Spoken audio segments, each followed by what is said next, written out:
Hi everybody, good morning to all.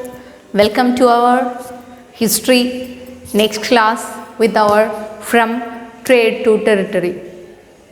And what about our last class? Didn't you understand? Do you have any doubt in that part? Okay, all clear. Okay, we can enter into our next part. Last day we studied about the Britishers got the Diwani power of Bengal. Because of that, they got enormous money. With that money, they could use many purposes for in India. Then before that, early, they imported gold and silver for trade with India. But after they got rupee from Nawabs, and also they got the Diwani power too. Diwani power, you know that for right for collect revenue from people. That cash, that money, they can use for many purposes in India. Before that, because of that, they stopped the import of gold and silver from Britain. With this revenue, they can use for their building fort and trade with India, and also export many items from India. Then we needed to enter our next topic, that is company officials become nabobs. Into your 14th page. What about that? Listen to the here. Nawabs, you know,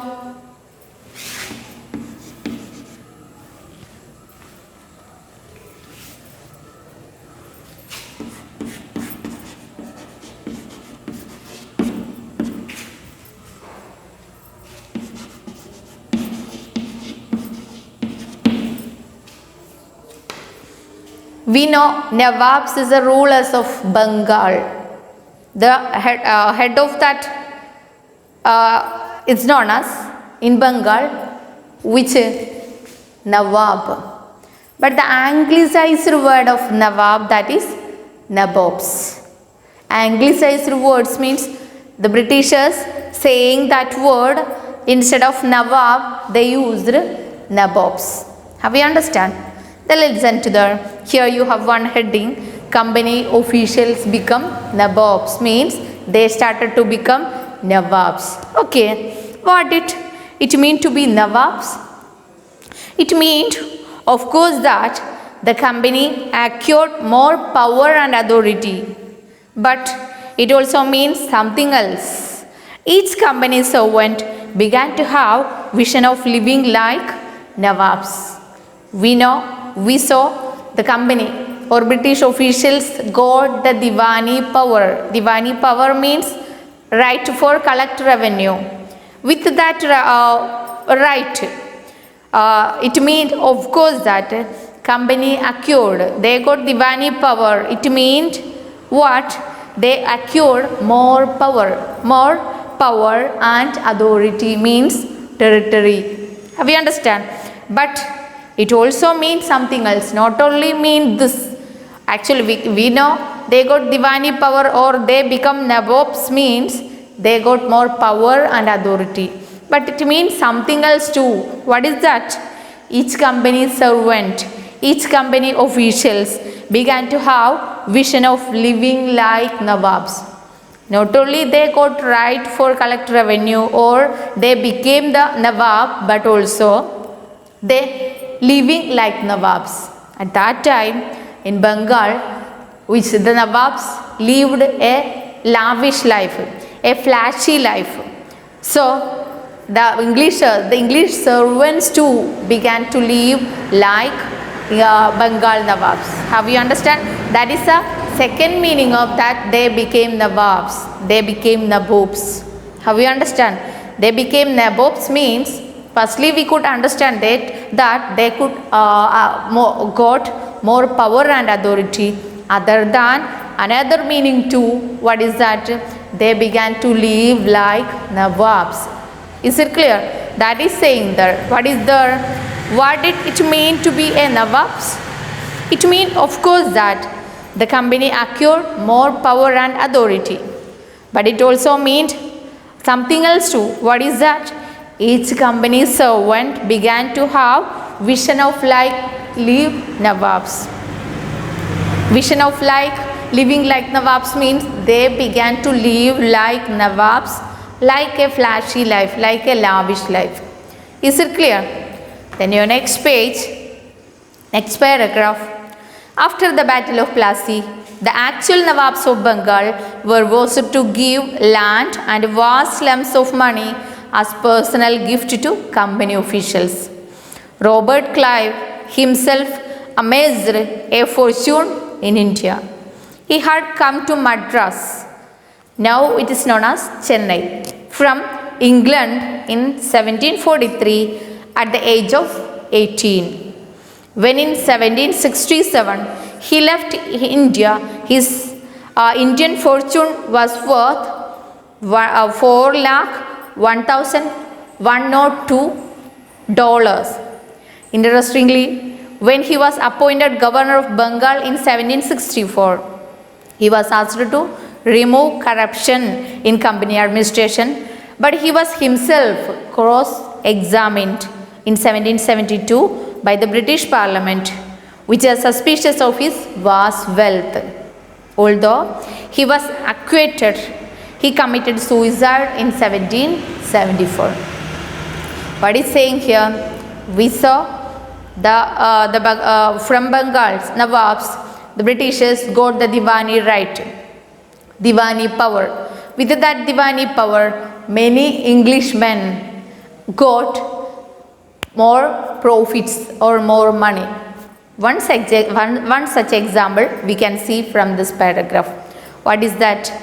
After the Battle of Plassey, the actual Nawabs of Bengal, now Nabobs means Britishers became the Nawabs. Actual Nawabs of Bengal, in Bengal, they were forced to give land and vast sums of money as personal gift to company officials. After the Battle of Plassey, the Nawabs became the slaves of Britishers. That is why they needed to give their land and vast sums or lot of money to British officials. Okay, and also Robert Clive is a British officer. Robert Clive was a British officer. Robert Clive himself amazed means got lot of he got lot of fortune in India. From India they collected. He got lot of money or lot of fortune. Okay, he had come to Madras from England in 1743. He come to Madras from England in 1743, and at the age of 18, his age was 18 when the 1743. At his age of 18, he came here. Then when in 1767 he left India, his Indian fortune was, he left from here 1767, and his fortune or his wealth from India was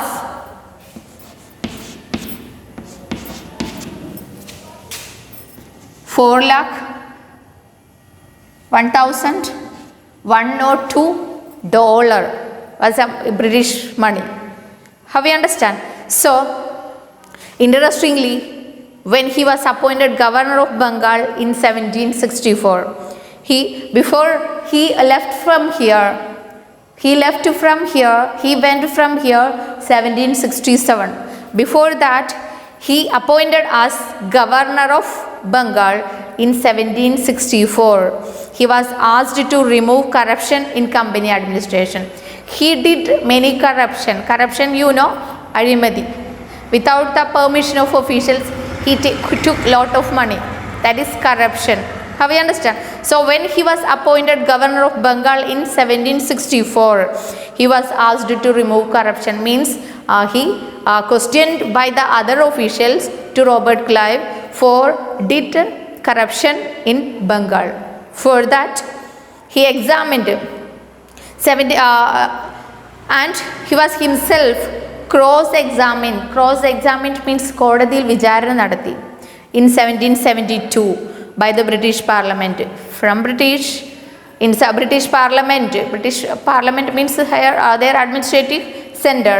It is from there he cross-examined means അയാളെ വിചാരണ നടത്തി for did corruption in Bengal as a governor of Bengal in 1772. Okay, which was corruption suspicious of his vast wealth. Because why did that why the British Parliament cross-examined him? Why? Because he got vast wealth. He captured vast wealth from India. Lot of money, lot of cash from India. That is why other officials are suspicious about him because of his vast wealth. That is why the British Parliament cross-examined the Robert Clive. Have you understand? Although he was acquitted, he committed suicide in 1774. Although he acquitted means avoid from punishment. Didn't give the punishment by the British Parliament to Robert Clive. But after the cross-examination, he committed suicide in 1774. It is one example. One British officer got lot of money from India because of the Diwani power or because of the which which conquered the Indian territory. Have you understand? What is saying in that second paragraph? After the Battle of Plassey, the actual Nawabs of Bengal, they needed to give their land and vast sums of money. Vast sums of money means lot of money as personal gift to company officials. How they did personal gift or present to company officials. He had come to himself, Robert Clive. We saw Robert Clive. He is a commanding officer, an officer from Britain. So Robert Clive himself amazed. Amazed means got lot of fortune in India. He had come to Madras when from England in 1743 at the age of 18.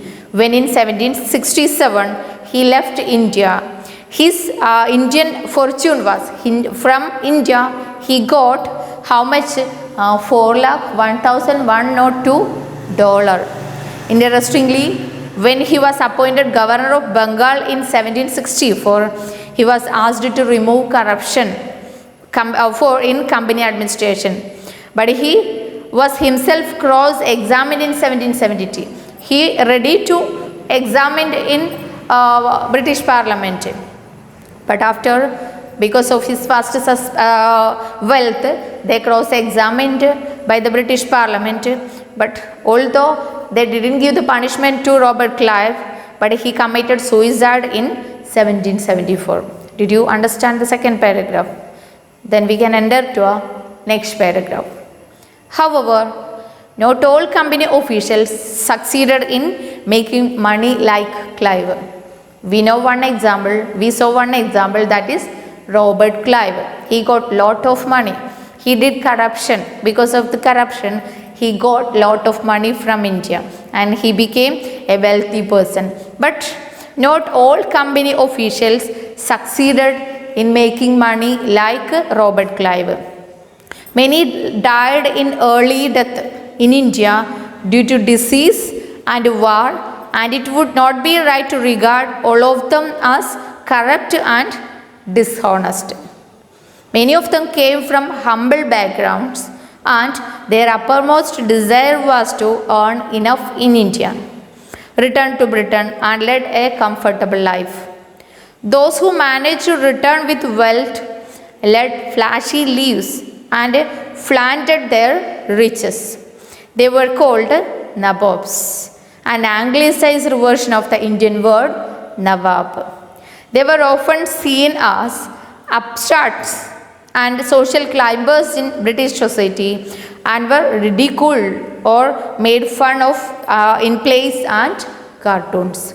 What is saying in that paragraph? However, not all company officials like Robert Clive succeeded in making money like Clive. Many died in early. Many of British officials died in their youngest age because of due to disease, several types of diseases and war. They needed to fought. They needed to enter into war. Because of that war or disease, many of them died in young age. And it would be not, and also not all British officials are corrupt or dishonest. Dishonest means which not all officials corrupt means അഴിമതി and dishonest. Not all officials corrupt and dishonest. Not all officials got fortune from India like Clive. Then many of them came from humble backgrounds. Humble backgrounds means very low living area, very low living levels. That means which poorest people from Britain. Many of them came from humble backgrounds. They came from poor family, and their uppermost desire, their all which highest desire was to earn enough in India. Or enough in India means earn enough money for India. They return to Britain, and after that they need to return to their home and lead a comfortable life.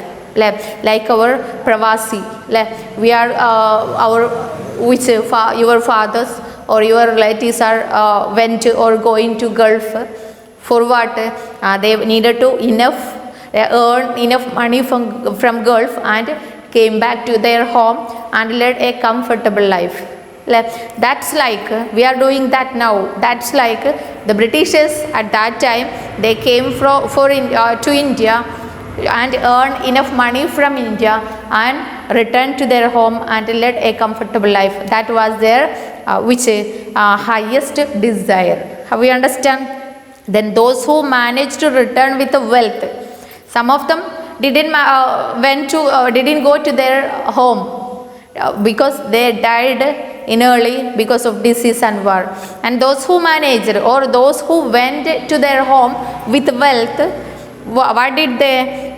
They led flashy lives. Flashy lives means lavish life, and flaunted their riches. Flaunted their riches means they showed their riches to other people. How we understand? Then they were called in Britain nabobs. That means anglicized word of nawab. The Britishers used the word nabobs instead of nawab. How we understand? Then they were often seen as upstarts and social climbers.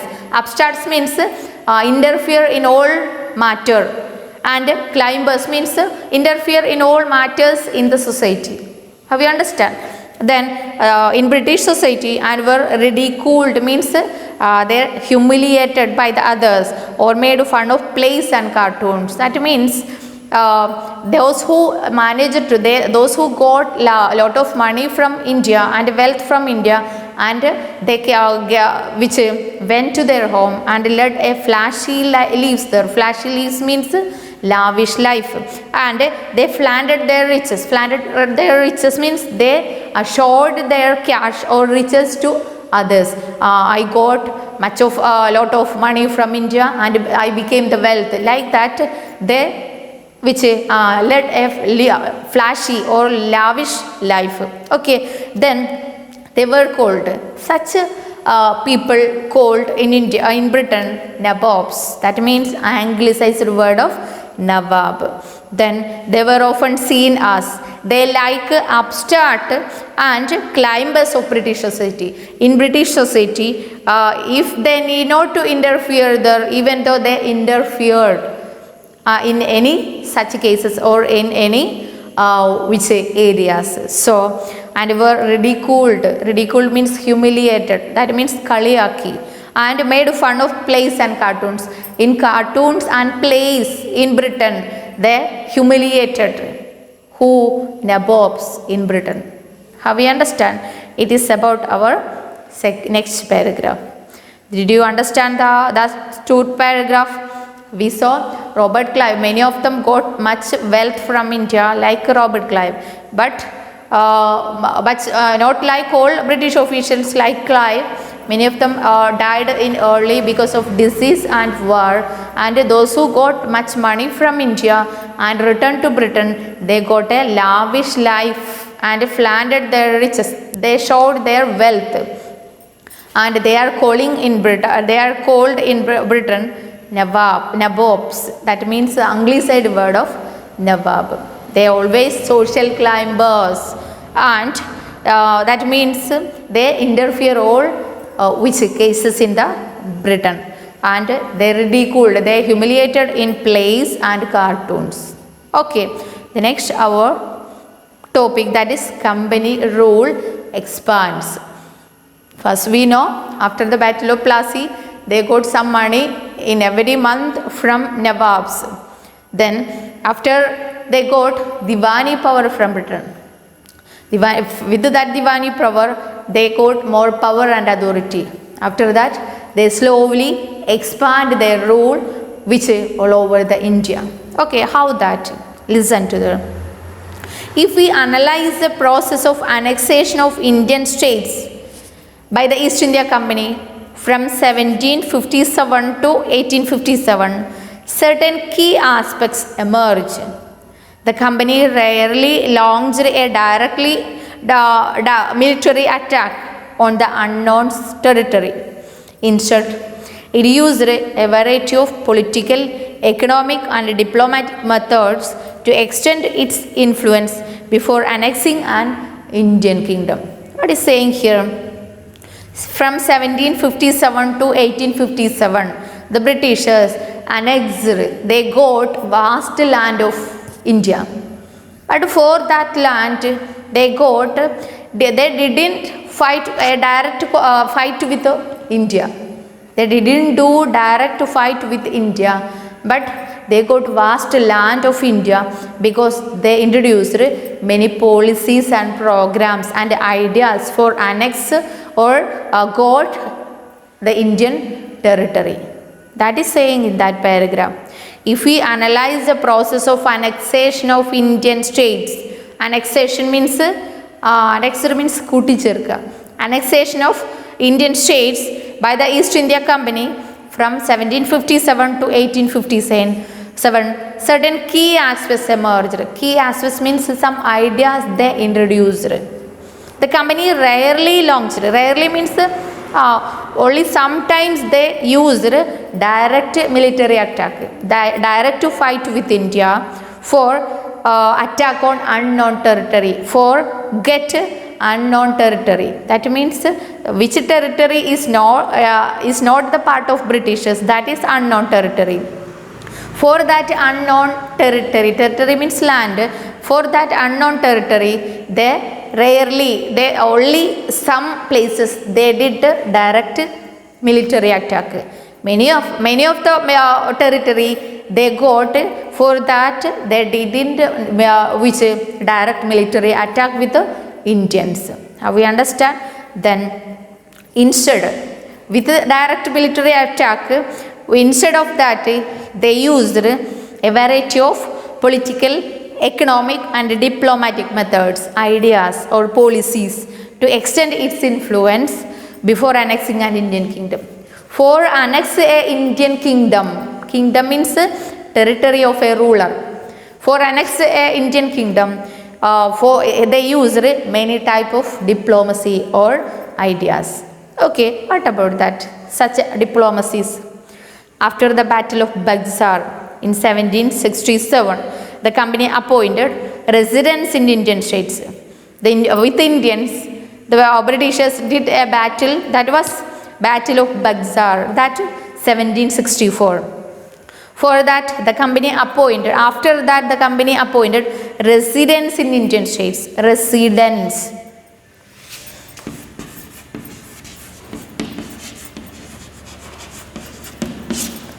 Like the title like governor, president.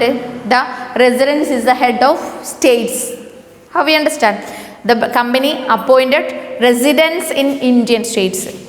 They were political or commercial agents and their job was to serve and further interest of the company. What is that? The job of residents?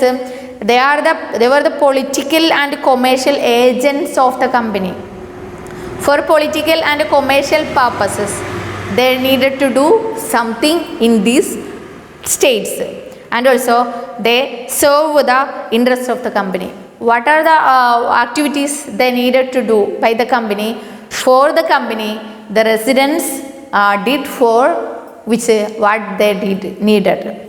Okay, that is saying here they were political or commercial agents and their job was to serve and further the interest of the company. They did job for the interest of the company. Through the residents, the company officials began interfering the internal affairs of Indian states. The company have the head or officials, that is residents. Through the residents, the company officials began to interfere in the internal affairs of Indian states. Indian states political economic internal affairs they entered. Then they tried to decide who was to be the successor to the throne.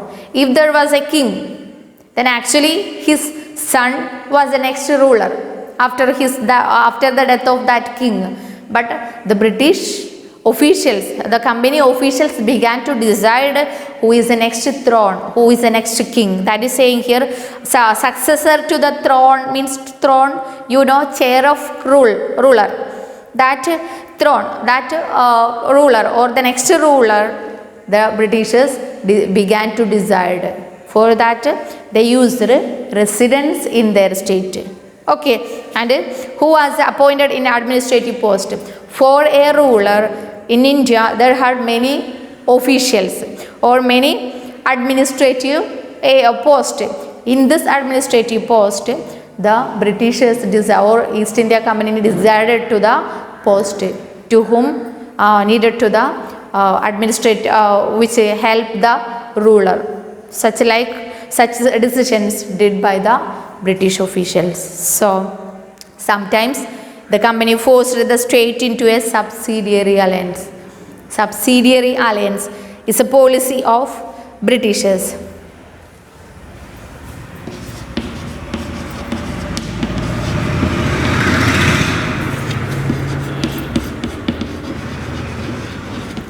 Subsidiary alliance is a important policy did by Britishers. That is an important question. Surely will come for exam. So you should listen to the what is subsidiary alliance. Sometimes the company forced to state. State means a ruler with his territory, that is known as state. Indian ruler with his territory, that is known as state. So sometimes the company officials forced to states entered into subsidiary alliance. Okay, what is the subsidiary alliance? According to the term, this alliance, Indian ruler were not allowed to have their independent armed forces. They were to be protected by the company. But for that, they had to pay for subsidiary force that the company was supposed to maintain for the purpose of his protection. Actually, in India, there are many rulers, many kings. For every king has his own army. Have you understand? For protect his territory from prevent attack from other rulers. Have you understand? But some ruler, Britishers, forced to enter the subsidiary alliance. Subsidiary alliance means saying here, according to this term, this alliance or this subsidiary alliance, Indian ruler, any Indian ruler were not to allow their independent armed force. All king had here had their own independent armed forces, means they had their own soldiers. But if they entered into subsidiary alliance with the Britishers, they didn't allow to keep soldiers. Have you understand? And that king, they were to be protected by the company. If that ruler which face a attack from other rulers, at that time the company will help them. East India Company will help them. But for that they had to pay for subsidiary force. Subsidiary force money for that protection from British. The Britishers will help that ruler. For that help with their soldiers, the British will help them. For that help they needed to pay cash. That is known as subsidiary force. How we understand? That company was supposed to main for the why they did give that for maintain for their protection. How we understand? Did you understand what is subsidiary alliance? Subsidiary alliance means one Indian ruler need not to be have their independent armed force, independent soldier. They didn't allow by the Britishers keep soldiers. Instead of that, the company will help them if they face any attack from others. For that they have to pay subsidiary force for this protection from Britain. How we understand? Then that is not a problem, but they faced one problem. Because of that, Indian rulers faced one problem. What is, if the Indian ruler failed to make the payment, sometimes the ruler, if they created a natural disaster, the Indian ruler didn't get much of revenue from people. That is why sometimes the ruler didn't or couldn't pay to British as subsidiary force. The Indian ruler couldn't pay the subsidiary force. That is saying here, if the Indian ruler failed to make the payment means a subsidiary force in cash, then that territory, the part of the territory was taken away as penalty.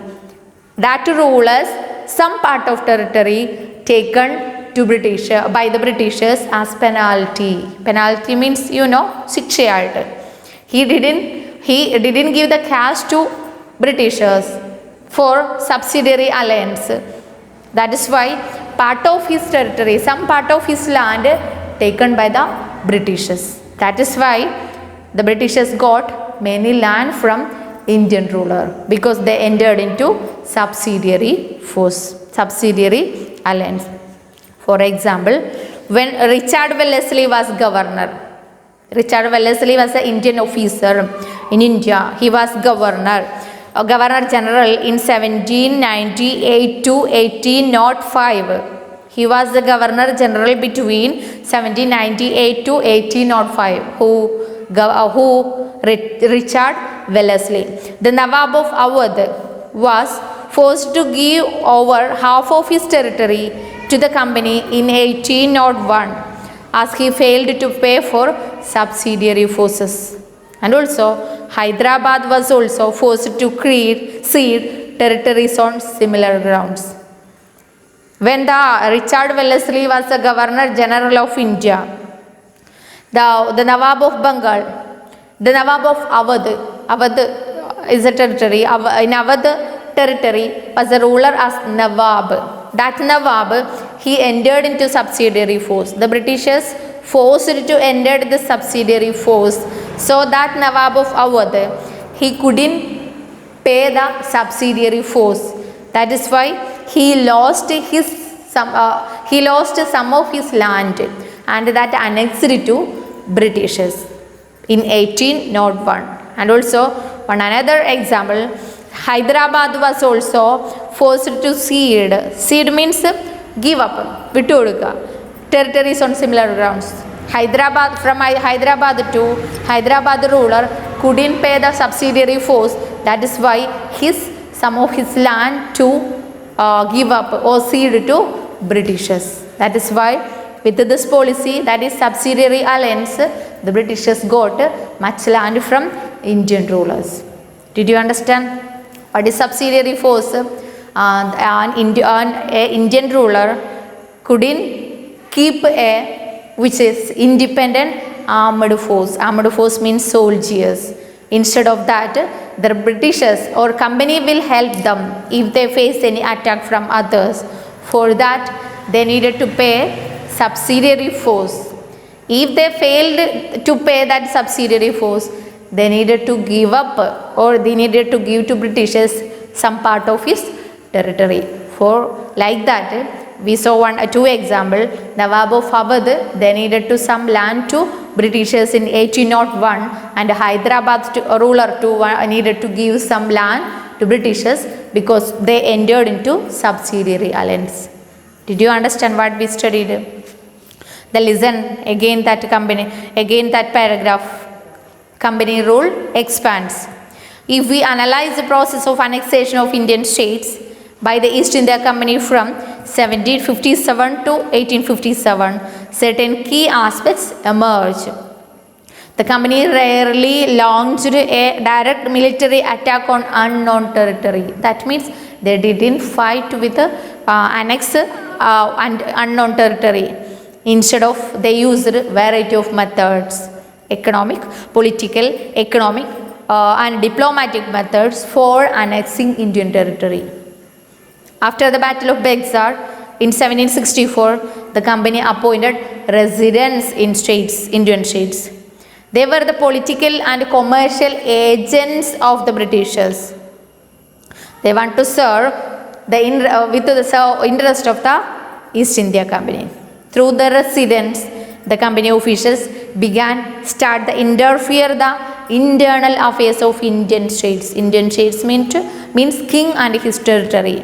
Then they tried to decide the company tried to decide who is the next successor to the throne means who is the next ruler, who is the next king. That too they decided.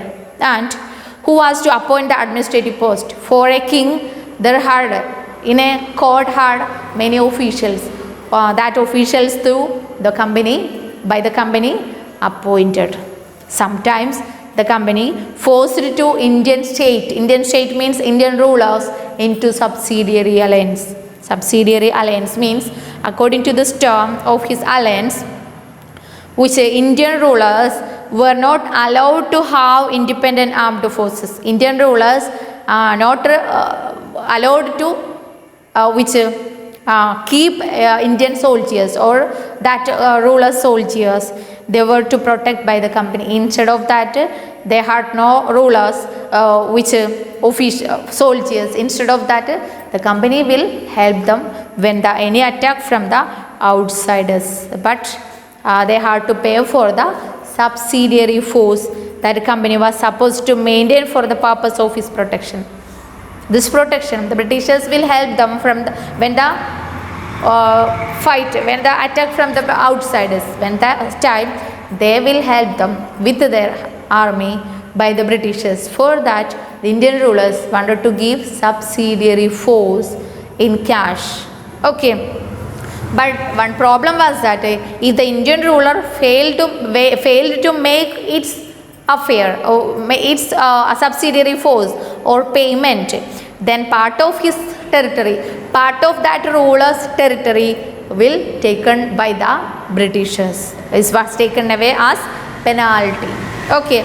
For example, when Richard Wellesley was Governor General, the Nawab of Awadh was to give half of his rule territory to the company in 1801. Half of his land he needed to give up to the Britishers because he couldn't pay the payment as he failed to pay for subsidiary force. And like Hyderabad also forced to cede territories in similar grounds. Okay, did you understand what we studied today? So we needed to wind up now. We can see we needed to take our next topic, that is Tipu Sultan, the Tiger of Mysore. Yeah, I think you heard much of him. So before that, I will give some work. I gave some work to you, and some of you wanted to submit that. You should submit as early as possible. Otherwise, I will give a name to sir, and also I will catch or I will call your mother, parents. So that's why you should submit that as early as possible. And after that, I need to give the another assignment or another work, and also you needed to study something from here. I will give what is that. So we can see, we needed to wind up now. We can see with our next topic, that is Tipu Sultan, the Tiger of Mysore. So now we can see with the next class. So now bye, thank you.